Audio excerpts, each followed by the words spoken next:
A'udzu billahi minasyaitonir rajim. Bismillahirrahmanirrahim. Alhamdulillah. Alhamdulillahirabbil alamin. Wa afdhalus salati wa atammut taslim ala sayyidina khatamil anbiya'i wal mursalin. Allahumma salli wa sallim wa takarram wa tahannan ala sayyidina Muhammad sahibit taj wal mi'raj wal buraq wal alam. Man nafsuhu mutahhar mu'attar munawwar, man ismuhu marfu'un maktubun 'alal qalam, badrid duja wa nuril huda, jaddul hasanain wa ibnu zabihain, Muhammadiz zain. Qala ta'ala, inna allaha wa malaikatahu yusalluna 'alan nabi ya ayyuhalladzina amanu sallu 'alaihi wa sallimu taslima. Summa amma ba'du. Alhamdulillah, segala puji bagi Allah Subhanahu wa taala yang memberikan kita nikmat sehat, nikmat afiat sehingga kita bisa melanjutkan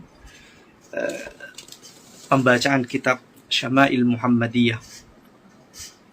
Yang mana kitab Syama'il Muhammadiyah ini merupakan salah satu kitab yang sangat detail sekali membahas sifat pribadi Rasulullah Sallallahu Alaihi Wasallam dan sifat zahir dan batinnya Rasulullah Sallallahu Alaihi Wasallam.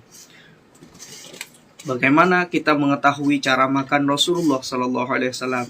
Bagaimana kita mau mengetahui ketika Rasulullah bersama istrinya? Bagaimana kita mau mengetahui Rasulullah ketika bersama sahabatnya? Maka sesiapapun orang yang ingin mengetahui hal yang saya sebutkan tadi, perlu baginya untuk membaca kitab Syama'il Muhammadiyah. Dan kenapa saya kemudian memilih bacaan kitab Syama'il Muhammadiyah ini pada hari Jumat ataupun malam Jumat? Karena karena ini merupakan bentuk ingat kita. Selawat itu adalah artinya orang yang ingat kepada Rasulullah. Ada orang yang ingat kepada Nabi Muhammad dengan dia membaca. Ketika dia mengingat Rasulullah, dia mengatakan Allahumma salli wa sallim ala sayyidina Muhammad. Ada orang yang mengingat Rasulullah dengan membaca sunnah-sunnahnya Rasulullah Sallallahu Alaihi Wasallam, membaca hadisnya. Ada orang mengingat Rasulullah dengan membaca sirahnya. Ada orang yang mengingat Rasulullah Sallallahu Alaihi Wasallam dengan membaca kitab Syama'il yang insya Allah kita akan bahaskan pada malam hari ini. Baik. Keagungan sebenarnya kitab Syama'il Muhammadiyah adalah merupakan kitab yang membahas tentang keagungan Rasulullah Sallallahu Alaihi Wasallam, keagungan budi pekertinya Rasulullah, keagungan akhlak mulianya Rasulullah. Sehingga di dalam Al-Quran Allah Subhanahu wa ta'ala berfirman, wa innaka la'ala khuluqin azim. Wa innaka la'ala khuluqin azim. Ulama tafsir ketika menafsirkan wa innaka, dan sesungguhnya kamu Muhammad, kata Allah, la'ala, berada di atas akhlak yang mulia. Jadi rentetannya, kalau ini akhlak mulia, maka Rasulullah berada di atas akhlak mulia itu. Ibnu Jauzi ketika menafsirkan ayat ini mengatakan imtaqa, anna Rasulullah sallallahu alaihi wasallam qad imtaqa. Sesungguhnya Rasulullah itu ketika Allah berfirman la'ala khuluqin adim, berada di atas mulia, dia sedang menunggangi akhlak mulia itu. Menunggangi artinya dia akhlak mulia itu menjadi agung, menjadi mulia.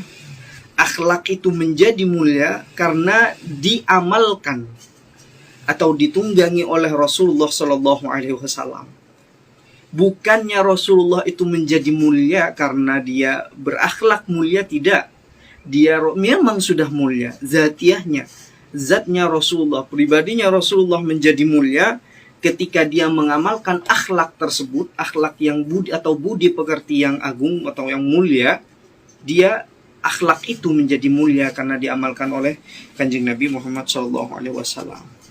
Dan kita tidak akan pernah tahu sampai mana batas keagungan Rasulullah. Sehingga ulama mengatakan bahwa la ya'lamu qadra rasulillahi illallah. Tidak ada seorang pun di muka bumi ini yang tahu batas atau kadar keagungan Rasulullah, kadar kemuliaannya Kanjeng Nabi Muhammad itu kecuali Allah Subhanahu wa taala. Jadi ketika seseorang mengatakan janganlah berlebihan dalam mengagungkan Kanjeng Nabi Muhammad, janganlah berlebihan. Berlebihan dari mana coba? Sedangkan semakin kita mengagungkan Rasulullah, bukannya Rasulullah menjadi agung, kita yang menjadi agung karena mengagungkan Rasulullah. Seperti itu.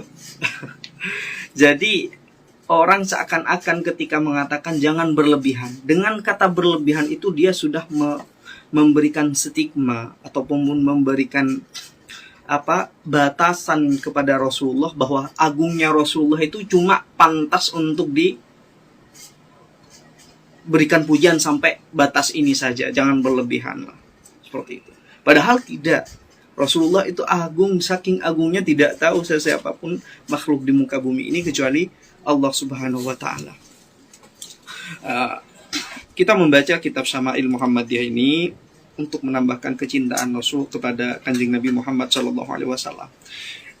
Dari mana kita harus seperti itu? Dari hadis Kanjeng Nabi Muhammad SAW ketika beliau bersabda, "Allimu auladakum salasa khisal." Ajarkan terhadap anak-anak kalian salasa khisal, 3 perkara. Hubbu nabiyikum. Yang pertama, 3 perkara itu apa saja? Hubbu nabiyikum, cinta terhadap nabimu. Cinta terhadap nabimu. Nah, oke, kita cinta kepada Kanjeng Nabi Muhammad. Karena orang yang mencintai itu biasanya dia aksiru min dzikri. Man ahabba barang siapa, dalam hadis itu, barang siapa yang mencintai seseorang aksaru min dzikri, dia akan banyak menyebutnya. Dia akan terngiang-ngiang untuk selalu mengingatnya. Itu orang yang mencintai, orang yang sedang mencinta. Dan innal muhibba liman yuhibbu muti'u. Dan orang yang mencinta terhadap orang yang dicinta, muti'u, dia akan patuh, dia akan tunduk. Nah, seperti itu. Makanya kata Allah Subhanahu wa taala,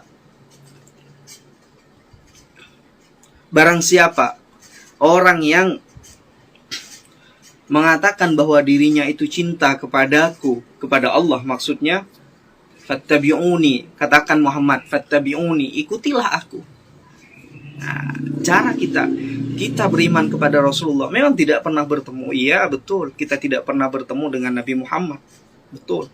Tapi di antara sifat orang bertakwa itu sebagaimana dalam Al-Quran, surah pertama dalam Al-Quran, fihi hudan lil muttaqin. Fihi hudan lil muttaqin, dalam surah Al-Fatihah. Fihi hudan lil muttaqin alladzina yu'minun. Dalam kitab Al-Quran ini ada banyak sekali petunjuk untuk orang-orang yang bertakwa. Orang bertakwa itu siapa saja? Di antara sifat orang bertakwa, alladzina yu'minuna bil ghaibi. Nah, mereka yang beriman terhadap perkara-perkara gaib. Kita memang tidak pernah berjumpa dengan Kanjeng Nabi Muhammad, tidak pernah berjumpa dengan Nabi Muhammad, bahkan tidak pernah berjumpa dengan orang yang pernah hidup dengan Nabi Muhammad SAW. Tapi di antara sifat orang bertakwa itu adalah iman terhadap sesuatu yang gaib. Nah, karena kita tidak pernah berjumpa dengan Kanjeng Nabi Muhammad, kita ingin dong setidaknya kenal, membaca silsilah ataupun sejarah bagaimana sih orang yang perlu kita cintai ini kehidupannya. Kan seperti itu. Orang saja ketika sudah sama kita, sesama manusia biasa, ketika sudah mencintai, dia akan cari tahu bagaimana keluarganya, dia akan cari tahu bagaimana lingkungannya, desanya itu bagaimana. Baru nanti dicari tahu keluarganya, baru nanti dicari tahu langsung bagaimana sih orang tersebut yang kita cintai. Nah, demikian juga dengan Rasulullah, bahkan harus lebih. Kalau Rasulullah SAW. Nah, artinya kita membaca Syama'il Muhammadiyah ini untuk mengenal Kanjeng Nabi Muhammad SAW ini lebih dekat lagi. sedekat-dekatnya. Seperti itu. Dan mudah-mudahan kita dapat keberkahan daripada kita membaca kitab Syama'il Muhammadiyah ini. Baik, kita baca. Sebelum kita baca, kita kirim Fatihah dulu karena ini malam Jumat. Kita kirim Fatihah dulu kepada penulis kitab ini. A'udzubillahi minasyaitonirrajim. Bismillahirrahmanirrahim. Ila hadrati nabiyyina wa syafi'ina wa qurrati ayunina Muhammadin sallallahu alaihi wasallam wa ala alihi wa ashabihi wa ikhwanihi wa aqaribihi wa man sara ala darbihi ila yaumiddin, wa khususan ila sahib hadzal kitab al-Imam Abu Musa At-Tirmidzi, nafa'ana Allahu bihi wa bi'ulumihi wa bi barakatihi wa madadihi wa karamihi wa nafa'ana bi ulumi masyayikhina wa jami'i masyayikhina fid dharain amin. Al-Fatihah. A'udzu billahi minasyaitonir rajim. Bismillahirrahmanirrahim. Alhamdulillahi rabbil alamin. Arrahmanir rahim. Maliki yaumiddin. Iyyaka na'budu wa iyyaka nasta'in. Ihdinas siratal mustaqim. Siratal ladzina an'amta 'alaihim ghairil maghdubi 'alaihim waladdallin.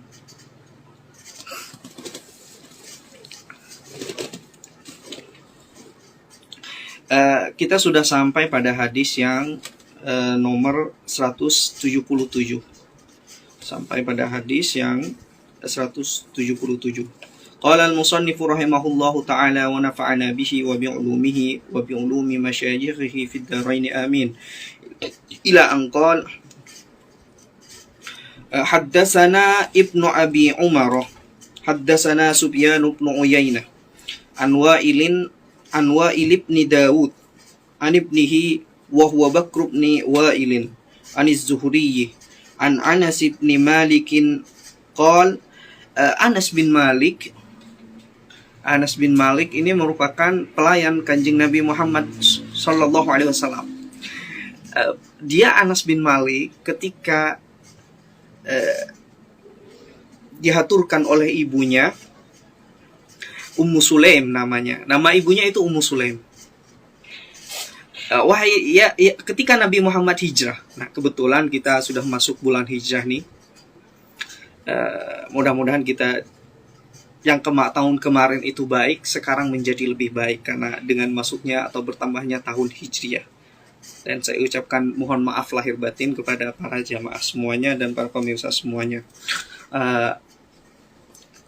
Ummu Sulaim ketika datangnya Rasulullah, ketika Rasulullah hijrah ke kota Madinah, datang kepada Rasulullah, yang lain tetangga-tetangganya menghaturkan atau memberikan kurma, ada yang memberikan anggur, ada yang memberikan tempat kepada Kanjeng Nabi Muhammad ketika awal mula hijrah ke kota Madinah. Ummu Sulaim ini, ya Rasulullah, saya tidak punya apa-apa ya Rasulullah. Saya tidak punya kurma, tidak punya gandum juga. Ada gandum tapi untuk dimakan sendiri ya Rasulullah.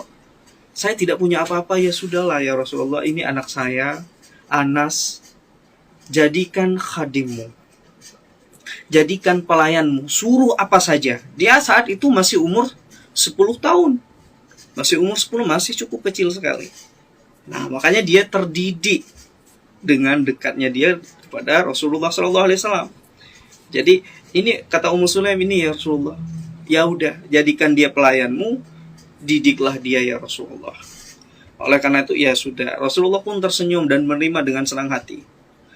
Ketika Rasulullah hidup bersama dengan Anas bin Malik, ketika Anas bin Malik ini sudah menjadi pelayannya Rasulullah Shallallahu Alaihi Wasallam, Anas itu ketika sudah Rasulullah wafat, 10 tahun setelahnya Rasulullah wafat, dan ditanya oleh para sahabat yang lain yang tidak hidup bersama Rasul, artinya tidak menjadi pelayan Rasulullah, bertanya, bagaimana sih Rasulullah melayanimu?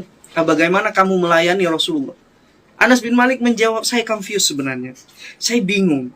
Entah lebih banyak mana, sayakah yang melayani Rasulullah atau Rasulullah yang banyak melayani saya? Artinya apa?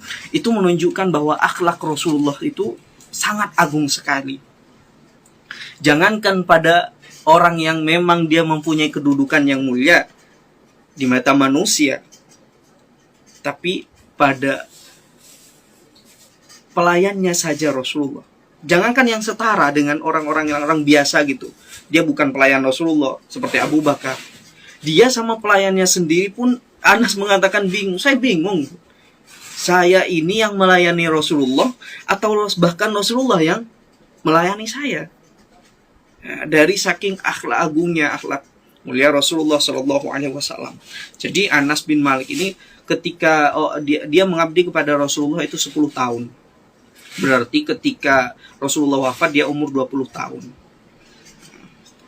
Dia bercerita, qala Anas bin Malik ini bercerita, qala aulama Rasulullah sallallahu alaihi wasallam ala Safiyyah bitamrin wa sawiq. Rasulullah sallallahu alaihi wasallam mewalimahkan, atau ketika Rasulullah membuat pesta untuk pernikahannya.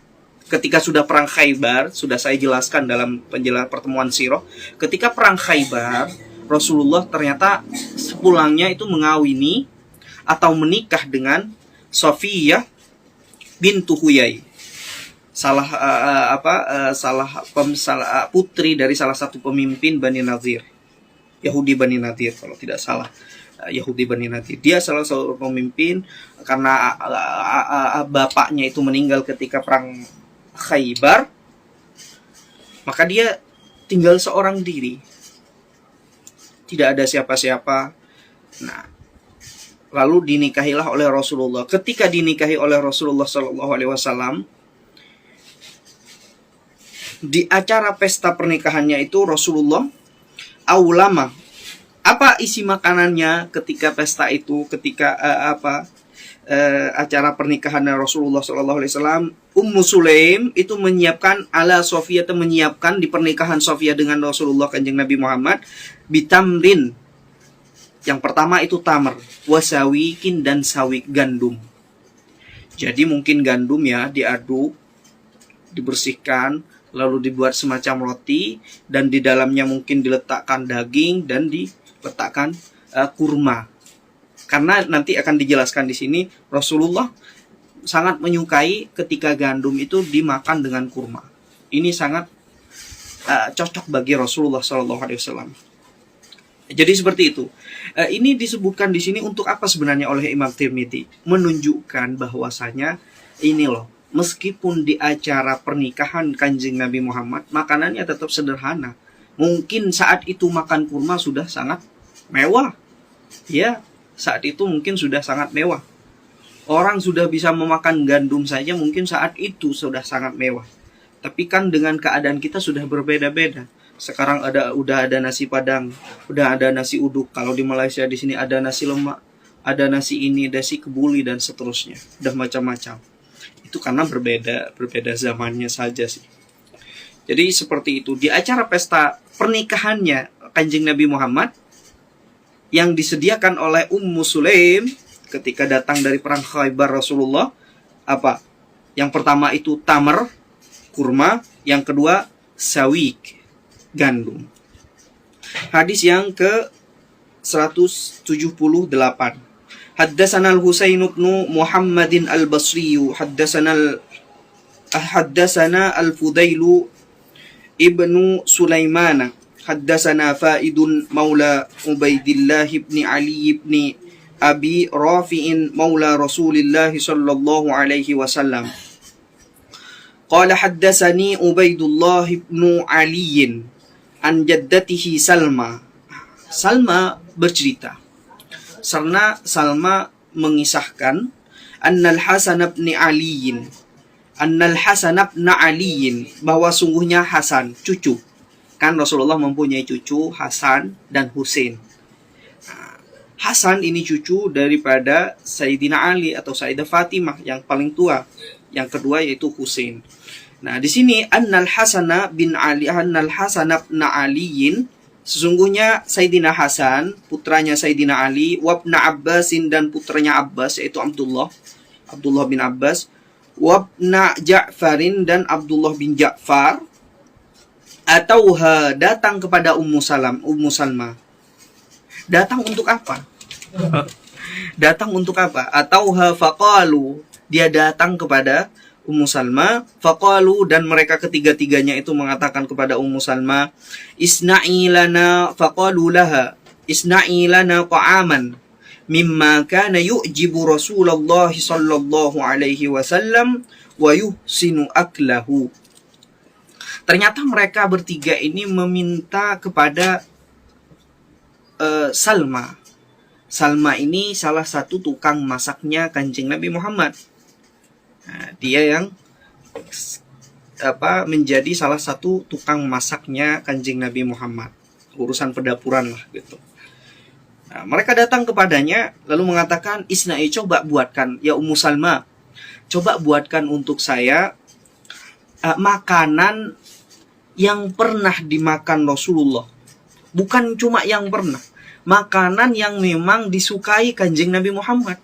Katanya, coba buatkan makanan yang disukai oleh Kanjeng Nabi Muhammad. Kana yu'jibu Rasulullah sallallahu alaihi wasallam, yang disukai, yang disenangi.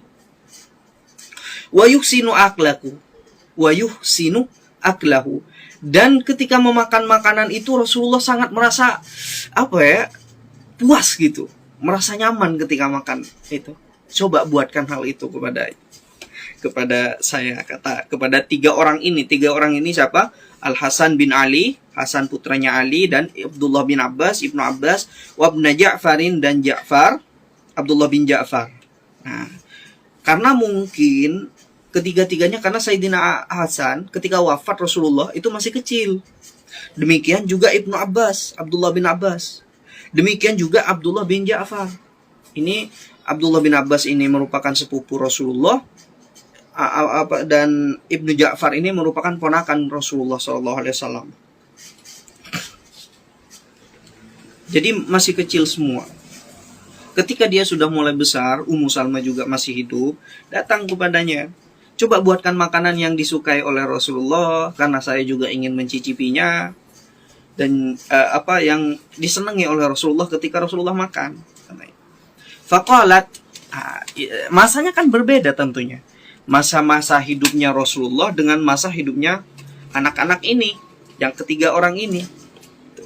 Mungkin sudah ada perkembangan, yang dulunya tidak ada kare, sudah ada kare. Yang dulunya tidak ada nasi padang, sudah ada nasi padang pada masanya. Contohnya seperti itu. Faqalat, kemudian Ummu Salma ini berkata, "Ya bunai, wahai anak kasihku, kinasihku," katanya.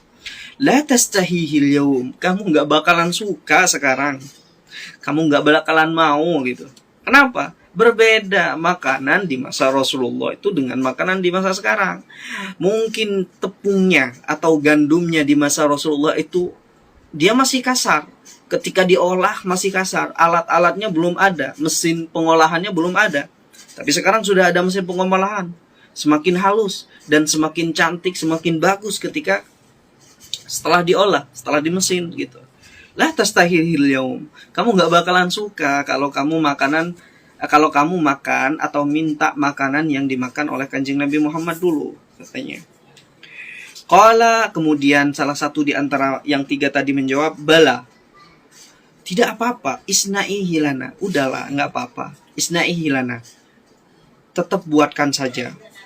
Buatkan saja untuk kita. Kita akan coba. Ini apa sih sebenarnya? Apa yang menarik mereka kepada hal ini? Karena didikan orang tuanya. Orang tuanya itu menerima pesan daripada Rasulullah SAW. "Allimu auladakum salasa khisal." Ajarkan terhadap anak-anak kalian 3 perkara. Hubbu nabiyikum. Cinta terhadap nabi kamu yang pertama. Wahubbul Quran, dan hubbu Al-Quran. Yang kedua itu cinta terhadap Al-Quran. Wahubbu ali baitihi, dan cinta terhadap keluarga ataupun cucu keturunan Kanjeng Nabi Muhammad SAW. Yang pertama hubbu nabiyikum, cinta kepada nabi kamu. Nah, mereka ini dididik oleh para sahabat sehingga ketika besar dia kenal betul siapa Kanjeng Nabi Muhammad meskipun mungkin tidak pernah berjumpa. Seperti itu. Nah, sehingga mereka mengatakan, di antara sahabat itu mengatakan, "Kunna nu'allimu auladana maghaziya Rasulullah sallallahu alaihi wasallam kama nu'allimuhum suratan minal Quran." kita mengajari anak-anak kita tentang kisah atau tentang sejarah Kanjeng Nabi Muhammad Sallallahu Alaihi Wasallam, sebagaimana saya mengajarkan terhadap mereka tentang cara baca Al-Quran, bagaimana membaca Al-Quran dengan tajwidnya, bagaimana membaca Al-Quran dengan makhrajnya supaya betul. Nah, seperti itu. Nah, jadi mereka terdidik ketika besar, ingin tahu, penasaran, apa sih yang dimakan Kanjeng Nabi Muhammad. Jadi kalau besar, meskipun mereka mungkin tidak suka, anak-anak kita seumpamanya, anak-anak kita, saya belum punya anak. Umpamanya anak-anak ibu-ibu atau bapak-bapak lah. Sekarang mungkin di masa kecil ibu-ibu makan ataupun bapak-bapak makan nasi jagung, mungkin kalau di Madura ataupun di Jawa Timur nasi jagung. Sekarang anak-anak kita kalau bukan beras merah nggak mau makan.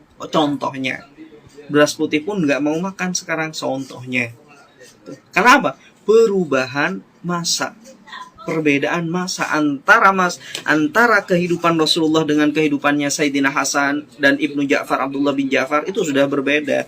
Nah, jadi seperti itu, sudah berbeda. Tapi apa yang membuat mereka? Kecintaan yang membuat mereka tetap mau makan, itu kecintaannya kepada Kanjeng Nabi Muhammad SAW. Nah, makanya dia tetap memaksa kepada Ummu Salma, meskipun Ummu Salma mengatakan kamu nggak bakalan suka deh makanan itu, dijamin nggak bakalan suka. Ya udah Ummu Salma, saya tetap mau makan itu, cobalah. Qala faqamat, kemudian dia lalu kemudian mau menyiapkan makanan itu. Fa akhadat syai'an min syairin, kemudian dia mengambil syair, gandum, mengambil gandum. Fatohanathu, dia kemudian menumbuknya, ditumbu, gandum itu ditumbu. Summa ja'alathu fi kidrin, nah, dan diletakkan di satu peci yang terbuat dari kidr. Ini peci, bukan peci, panci. Ya Allah, astagfirullahaladzim.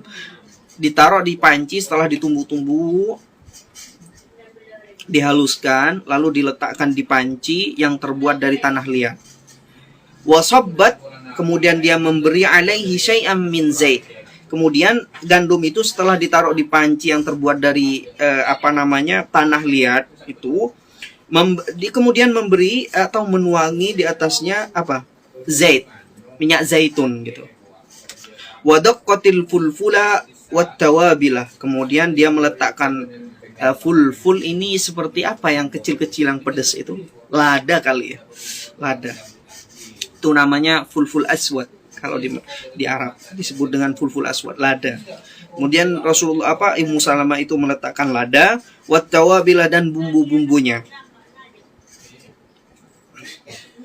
Faqarrabathu ilaihim, kemudian menghidangkan atau mendekatkan kepada mereka. Ummu Salamah itu mendekatkan atau menghidangkan kepada mereka. Faqalat, seraya dia berkata, hadza mimma kana yu'jibu Rasulullah sallallahu alaihi wasallam. Inilah makanan yang sangat disukai Kanjeng Nabi Muhammad sallallahu alaihi wasallam. Wa yuhsinu aklahu, dan ketika Kanjeng Nabi Muhammad itu makan, kata Ummu Salamah, Rasulullah sangat menikmati ketika makan ini. Apa yang dimakan? Coba bayangkan. Apa yang dimakan?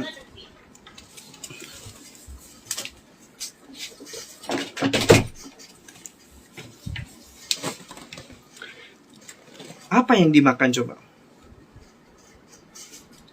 Hada mimma kana yu'jibu Rasulullah sallallahu alaihi wasallam yuhsinu aklahu. Makanan ini yang disukai Rasulullah dan sangat menikmati ketika memakan makanan itu, sangat menikmati sekali. Gitu. Bayangkan apa yang dimakan Rasulullah. Tadi apa? Syair, gandum, yang sangat disukai.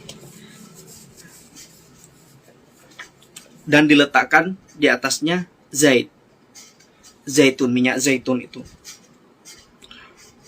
Terus diletakkan lada juga, wattawabil, dan bumbu-bumbu lain. Mungkin bumbu-bumbu ini bumbu apalah, rica-rica ataupun apalah gitu. kemudian dihidangkan. Ini dan seraya Ummu Salamah itu mengatakan ini makanan yang sangat disukai oleh Kanjeng Nabi Muhammad dan dia sangat menikmati ketika makan itu. Bayangkan kalau kita sekarang coba. Tapi nggak apa-apa lah, sekali-kali coba makan kurma dengan minyak zaitun, makan kuna dengan gandum baik gandum Mesir ataupun gandum Saudi seumpamanya. Nggak apa-apa, coba sekali-kali. Bukannya kita untuk apa ya, itu hanya ingin menanamkan kecintaan ya Allah dan kesadaran kepada kita bahwa ya Allah, orang yang memperjuangkan agama saya dulu makannya seperti ini, mereka tetap semangat berjuang. Mereka tidak neko-neko. Mereka tidak minta ini, minta itu. Kalau tidak dikasih makan ini, tidak dibayar segini, tidak mau berjihad. Beliau Rasulullah SAW dengan para sahabatnya sederhana sekali hidupnya, tapi himmah atau keinginan kuatnya untuk menyebarkan agama Islam ini sehingga sampai kepada kita, itu sangat besar sekali. Perlu sangat bersyukur. Inikah orang yang kemudian ada orang mengatakan bahwa ketika kita mengagungkan orang ini, memuji Kanjeng Nabi Muhammad SAW, kita berlebihan? Oh tidak. Kita sadar bagaimana sampainya Islam kepada kita, bagaimana perjuangan Rasulullah SAW, bagaimana perjuangan sahabat-sahabat Kanjeng Nabi Muhammad SAW. Bukankah kita tahu Sa'ad bin Abi Waqqas ketika diembargo ekonomi 3 bulan setelah 3 tahun setelah berapa tahun kemudian setelah Rasulullah mendakwahkan dirinya atau mengatakan bahwa mendeklarasikan dirinya, saya ini adalah nabi secara terang-terangan, ternyata orang-orang Arab tidak sepakat dan tidak setuju dan diembargo ekonomi. Tidak boleh menikah dengan dia, tidak berjual beli dengan dia, tidak boleh ke pasarnya orang-orang kufar Quraisy saat itu. Akhirnya dia diembargo di Sya'ab Bani Abi Thalib, di satu daerah atau di kaki gunung namanya Lembah Abi Thalib. Nah, saat itu mereka bahkan ada yang mengatakan makan ranting pepohonan. Ada yang sangat ini Sa'ad bin Abi Waqqas. Sa'ad bin Abi Waqqas ini dari saking laparnya perutnya, saat itu malam hari dia keluar untuk membuang air kecil, air kecil, mau kencing, kemudian dia kencing, kok bunyinya kok beda gitu ketika dia duduk lalu kemudian membuang air kecil, bunyinya itu beda. Ini jatuhnya ke tanah atau ke apa ini, kok bunyinya biasanya bunyi seng, kok bunyi cerot, seperti itu. Ini ada apa sebenarnya? Lalu dicarilah oleh bekas daripada tempat dia kencing, dicari ada apa ini tanah ini. Ternyata yang di situ tempat kencingnya itu dia sedang kencing ke daging. Wah, ya salam, kata Sa'ad bin Abi Waqqas, ini daging yang sudah dikencingi oleh Sa'ad bin Abi Waqqas, dia bawa pulang dari saking, ya Allah, dari saking laparnya perutnya. Meskipun daging yang sudah dikencingi oleh Sa'ad bin Abi Waqqas, dia bawa pulang ke rumahnya. Dia bersihkan, bukan ke rumahnya, ke tendanya, karena dia setengah diembargo. Dia bersihkan, dia gosok pakai alkohol lagi, pakai air cuka dan seterusnya. Dia bersihkan pokoknya. Lalu Sa'ad bin Abi Waqqas, wah ini daging ini cukup untuk makan hari ini dan besok, katanya. Daging yang sudah dikencingi pun masih dimakan oleh Sa'ad bin Abi Waqqas dari saking keadaannya saat itu. Ya, merekalah yang, kenapa kemudian kita tidak boleh memuji mereka, mengagungkan mereka, yang dengan sebab mereka, dengan susah payah mereka, agama ini sampai kepada kita. Dikatakan berlebihan dari mana? Seperti itu, karena mereka tidak tahu betapa agungnya kedudukan mereka di sisi Allah Subhanahu wa Ta'ala. Oke, lanjut. Kita sudah sampai seperti itu. Jadi itulah makanan yang diantara makanan yang disukai oleh Kanjeng Nabi Muhammad SAW. Hadis yang ke-179. Haddatsana Mahmud bin Ghailan, haddatsana Abu Ahmad, haddatsana Sufyan anil Aswad bin Qaisin an Nubayhin al-Anazi an Jabir bin Abdullah qala. Jabir bin Abdullah qala berkata, atanan nabiyyu, datang kepada saya Nabi Muhammad sallallahu alaihi wasallam fi manzilina. Rasulullah, Kanjeng Nabi Muhammad datang kepada Jabir bin Abdullah. Kemudian si Jabir bin Abdullah ketika ditamui atau didatangi Rasulullah rumahnya, fadabahna lahu syatan. Dia ingin menghormati Rasulullah dengan apa? Dengan menyembelih satu kambing yang cukup besar. Faqala ka'annahum. Ketika Jabir bin Abdullah ini menyembelih kambing, lalu Rasulullah tahu, mereka tahu aja ente kalau saya suka daging kambing, suka daging gitu. Faqala ka'annahum alimu anna nuhibbul lahma. Tahu aja mereka itu kalau kita ini suka daging. Ungkapan kata para syarah hadis, kata orang-orang ulama-ulama yang menjelaskan hadis ini mengatakan, ungkapan Rasulullah yang seperti ini, tahu aja mereka kalau kita suka daging gitu. Ini sebenarnya jabrul khawatir, untuk menyenangkan orang yang kita datangi. Karena mereka sudah menghormati kita, kewajiban untuk kita untuk menyenangkan hati mereka. Baik dengan mengatakan, wah, meskipun kalian tidak suka, meskipun kita tidak suka, ini diajarkan oleh ulama, meskipun kita tidak suka dengan makanan yang dihidangkan oleh tuan rumah yang kita datangi, kita tetap menghormati mereka dengan mengatakan, ini nikmat sekali. Apa? Untuk menghormati, memberikan jabrul khawatir, menjaga perasaannya. Kalau kita tidak makan, mungkin perasaannya dia akan tersinggung. Apalagi orang yang suka tersinggungan gitu, suka sedikit-sedikit tersinggung, baperan lah gitu. Nah gitu. Jadi diajarkan kepada kita untuk menjaga perasaan orang yang didatangi oleh kita, tuan rumah yang kita datangi, seperti itu. Oke, makanya kalimat yang dikatakan, oh tahu aja kalau mereka kalau kita ini suka daging. Ini dalam bentuk bukan Rasulullah itu tamak kepada daging, suka kepada daging, suka makan daging dan seterusnya. Enggak. Bahkan kesukaan Rasulullah apa tadi? Dia cuma gandum, zait, minyak zaitun, dan yang dikasih lada dan seterusnya, ditaburi bumbu dan seterusnya. Bukan setiap hari Rasulullah makan daging. Ada memang riwayat hadis yang mengatakan Sayyidah Aisyah, kita dalam suatu hari kadang 2 kali makan daging. Itu ada yang mengatakan ulama cemilan, dibuat cemilan, bukan terus menerus atau bukan dijadikan makanan besar, bukan seperti itu. Rasulullah memang suka daging, tapi bukan kesukaannya itu bukan membuat Rasulullah tergila-gila terhadap daging. Kalau tidak makan daging nggak mau makan, bukan seperti itu. Wa fil hadis qissatun, dan dalam hadis ini ada kisah, ada cerita. Nah, sebelum saya menceritakan kisah ini, suatu ketika memang saya pernah kejadian terhadap saya, akhlak orang Arab itu memang kalau yang mulia, memang mulia betul-betul. Suatu ketika ada satu teman yang berbeda asramanya dengan saya datang ke asrama, ke kamar saya. Dia meminta saya untuk menyiapkan peralatan ataupun bumbu-bumbu untuk buat ketoprak. Jadilah malam itu karena dia mau pulang atau bertolak ke Indonesia, kita udah bisa makan-makan, masak ketoprak. Karena di Mesir kan nggak ada ketoprak. Kita sarapan pagi pakai gandum. Iya, kalau mau masak nasi ada masak nasi juga. Tapi kebiasaannya biasanya teman-teman itu karena murah ya, makan gandum dan ada rempah-rempah yang lainnya. Jadi kita malam itu masak ketoprak, buat lontong dan seterusnya. Ternyata tiba-tiba saat kita tengah masak, teman saya orang Mesir nelpon.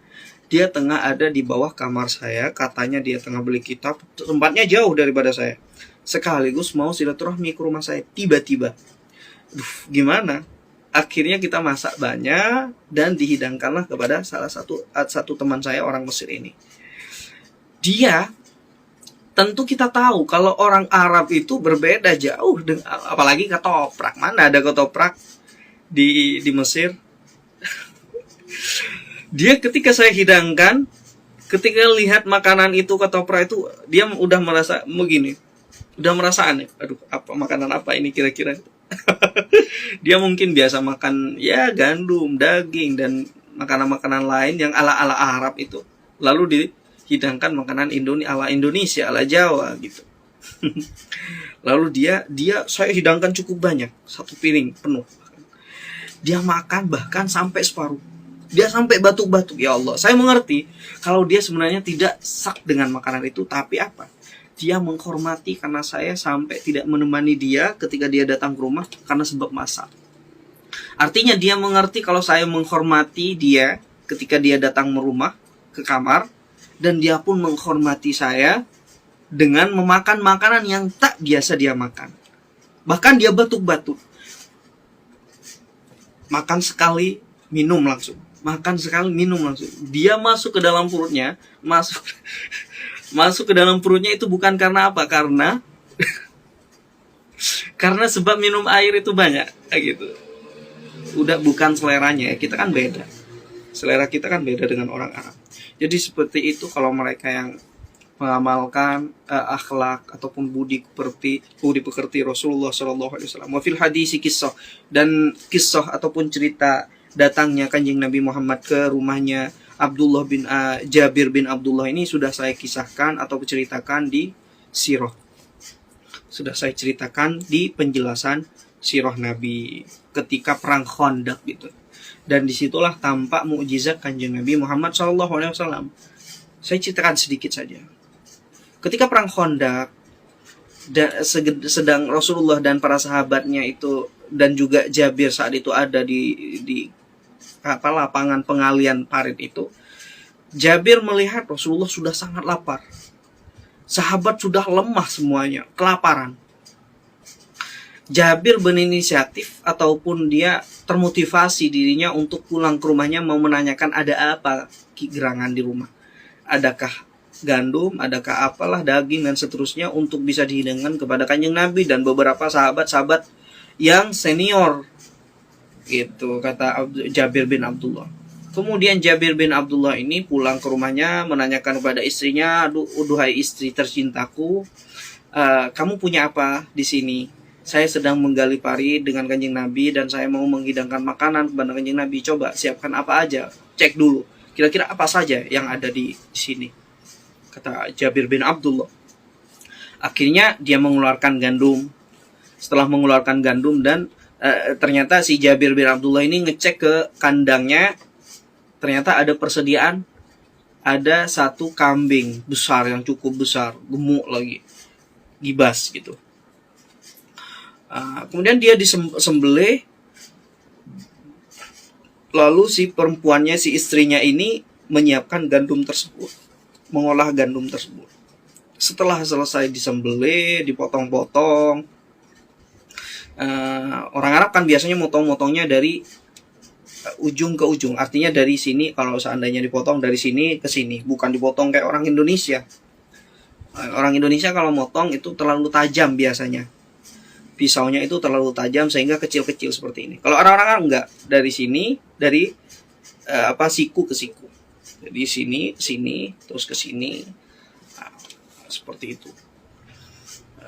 Dipotonglah, setelah dipotong dimasak, dan setelah dimasak datanglah kepada Kanjeng Nabi, balik lagi ke Khandaq dan datang kepada Rasulullah. Dia memberitahunya kepada Kanjeng Nabi bisik-bisik, "Rasulullah, kita sudah nyiapin makanan nih di rumah," katanya.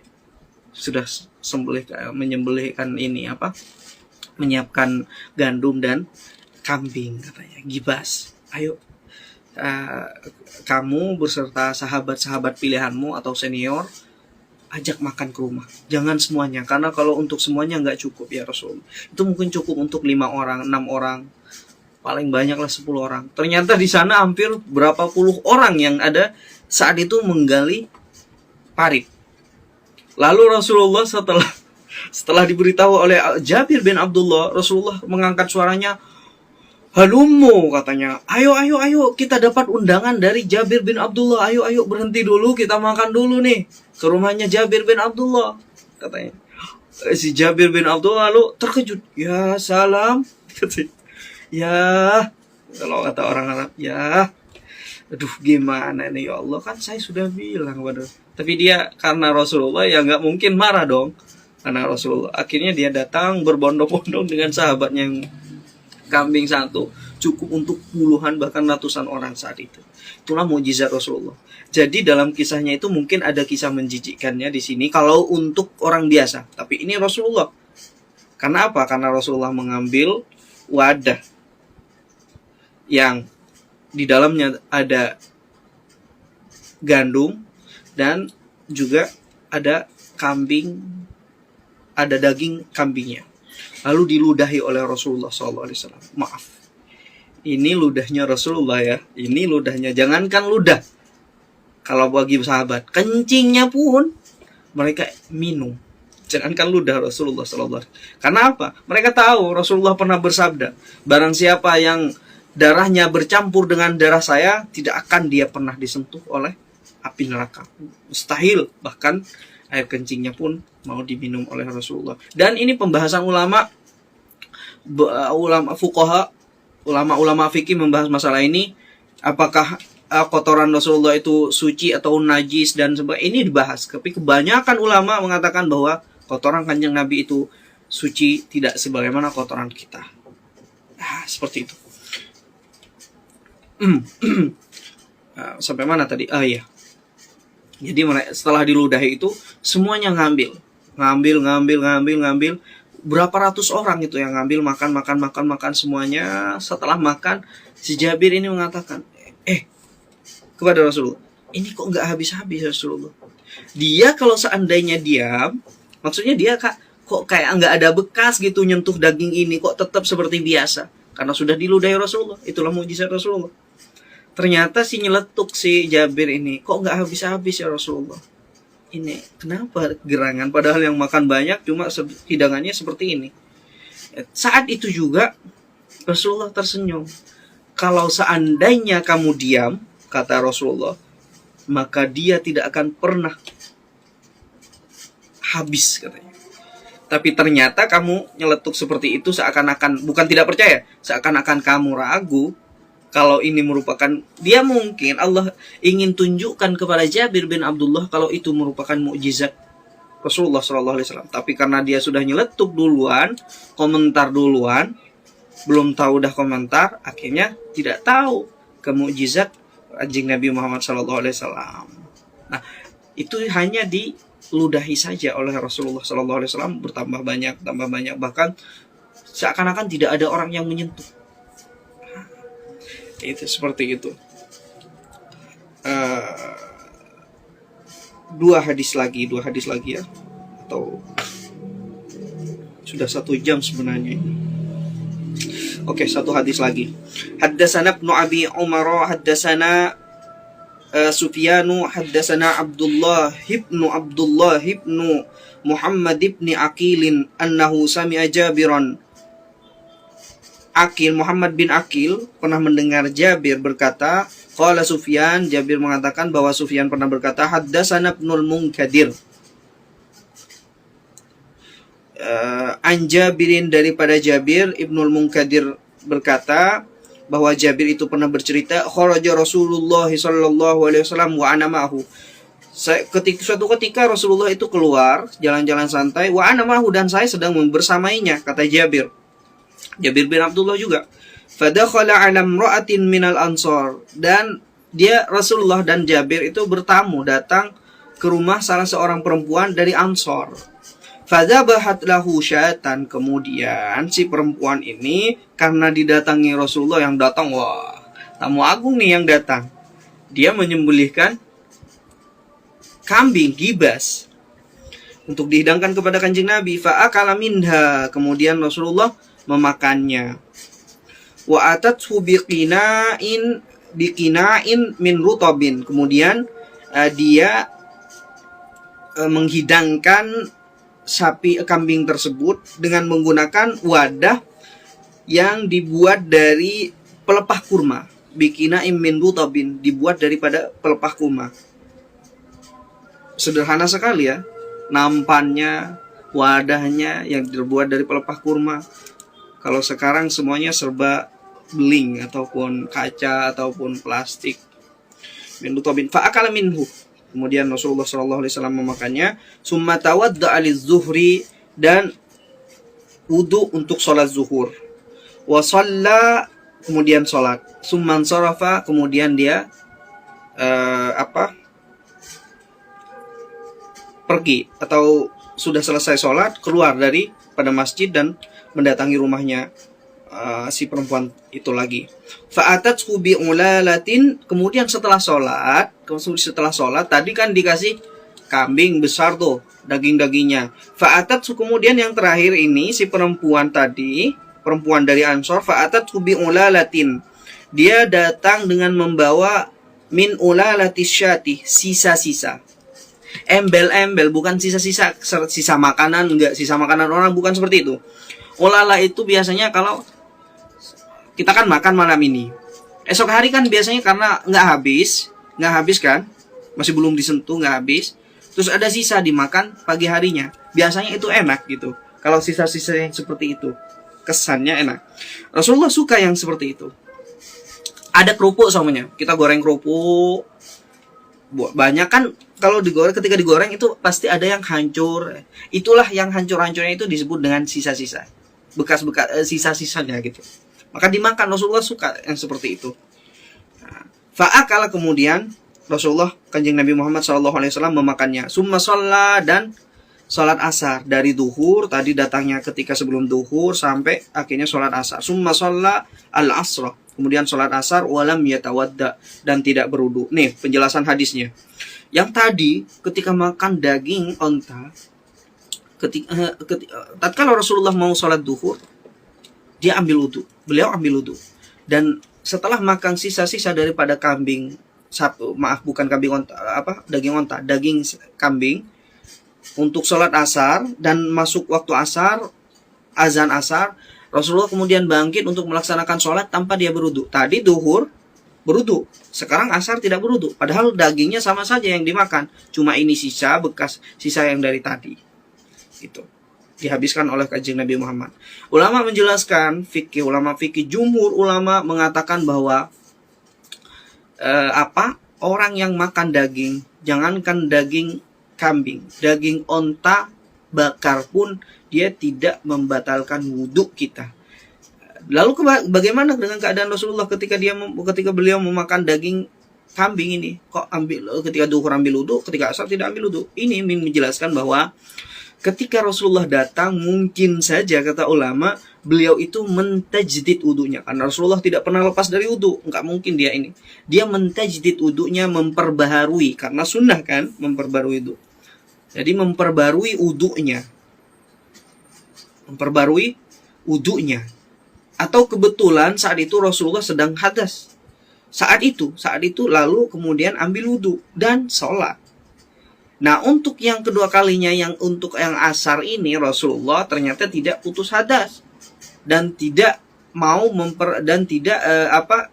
mentajdid wudunya, memperbarui wudunya. Langsung saja bangkit, karena yang dimakan itu cuma sisa-sisa saja. Tuh, makanan ringan lah, barangkali seperti itu. Nah, kemudian kata jumhur ulama mengatakan bahwa tidak perlu wudu. Ada sebagian mengatakan, mengatakan bahwa seseorang yang memakan daging onta bakar, maka dia batal wudunya dan harus wudu. Tapi kalau mengikuti banyak kan ulama, hampir semua ulama itu mengatakan tidak batal. Seperti itu. Mungkin cukup ya, sampai hadis 180 dulu. Dan insya Allah pertemuan selanjutnya kita akan melanjutkan pada hadis yang 181. Dan ini langsung masuk bab lain, Ini masih bab makanan Rasulullah dan makanan apa saja yang disukai oleh Rasulullah kanjeng Nabi Muhammad SAW. Dan bab selanjutnya, bab yang ke-27, yaitu bab yang menjelaskan tentang bagaimana cara wudhu kanjeng Nabi Muhammad. Ini penting nih untuk didikan kepada anak-anak kita. Bagaimana cara wudhu kanjeng Nabi Muhammad SAW. Bagaimana kanjeng Nabi wudhu ketika selepas makan, ketika sebelum makan dan seterusnya, ketika mau sholat, dan ketika mau memperbarui wudhunya. Pokoknya sifat-sifat wudhu Rasulullah SAW. Nah, itu bab selanjutnya insyaAllah, dan insyaAllah pertemuan yang akan mendatang. Wallahu ta'ala alam bisawaf. Jika ada pertanyaan mungkin bisa ditanyakan, bisa ditulis di sini. Jika bisa saya menjawab, insyaAllah saya akan menjawabnya. Jika tidak, saya akan menghutangnya, dan insyaAllah akan saya jelaskan di pertemuan selanjutnya. Hadza minni, wassalamualaikum warahmatullahi wabarakatuh. Jika ada pertanyaan silahkan, ibu-ibu.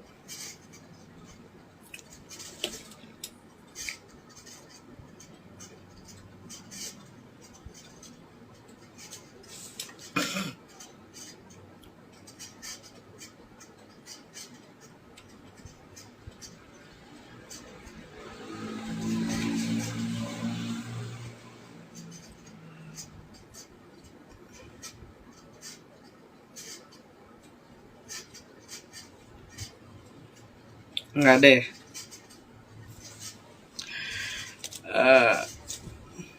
Jika nggak ada, mungkin saya cukupkan ya. Cukupkan seperti ini saja, dan sampai bertemu insyaAllah di pertemuan selanjutnya. Dan dengan ini mungkin mudah-mudahan kita menambahkan cinta kepada kanjeng Nabi Muhammad SAW. Ini adalah bentuk atau proses kita untuk mengenal dekat kanjeng Nabi Muhammad SAW. Gitu. Karena dengan ini juga kita berupaya untuk selalu bersama Rasulullah, hidup dengan Rasulullah, ingat Rasulullah kanjeng Nabi Muhammad SAW. Setidaknya kalau kita melakukan sesuatu, ingat, oh ini tidak pernah dilakukan Rasulullah. Oh ini dilakukan Rasulullah. Oh ini seperti itu. Artinya menanamkan kecintaan terhadap ketika innal muhibba liman yahwahu innal muhibba liman yuhibbu muti'u. Dia taat, tunduk terhadap orang yang dicintai. Orang ketika mencintai atau suka, senang terhadap perempuan, dia akan menyebutnya terus. Ingat, terngiang-ngiang dalam otaknya, dalam hatinya, ya salam, si putri lah, si siapalah. Lalu bagaimana ketika kita selalu hidup dengan Rasulullah, cinta pada Rasulullah, kalau tidak mengingat, itu jangan katakan cinta kalau tidak banyak mengingatnya. Makanya di antara rahmat Allah kepada kita melalui Rasulullah, disediakan malam tertentu dan hari tertentu untuk kita fokuskan diri kita berselawat kepada kanjeng Nabi Muhammad SAW. Dan itulah disebut dengan Sayyidul Ayyam. Dalam satu minggu ada Sayyidul Ayyam. Pemimpin daripada hari-hari, hari Sabtu, hari Jumat, hari Kamis, hari Rabu, hari Selasa, hari Senin, dan itu hari Jumat ini merupakan pemimpin terhadap hari-hari yang saya sebutkan tadi. Dan barang siapa fa'aksiru minas sholati alayya, kata kanjeng Nabi, maka perbanyaklah sholat di malam atau hari itu. Allahumma salli wa sallim ala sayyidina wa habibina wa syafi'ina wa qurrati ayunina Muhammadin sallallahu alaihi wasallam. Saya rasa cukup ya, tidak ada pertanyaan, dan mudah-mudahan bermanfaat dan menambah kecintaan kita kepada kanjeng Nabi Muhammad sallallahu alaihi wasallam. Hadanallahu wa iyyakum ila ahdas sabil. Assalamualaikum warahmatullahi wabarakatuh.